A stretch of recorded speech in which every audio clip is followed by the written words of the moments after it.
Hey everyone, so I've just received my OKAI ES200E Electric Scooter and I'm going to unbox it to see what should we expect.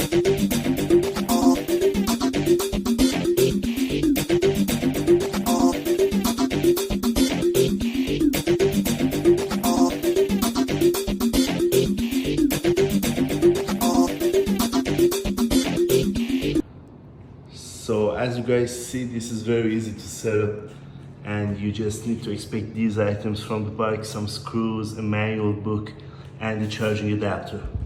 And now we just have to wait until the charging is complete.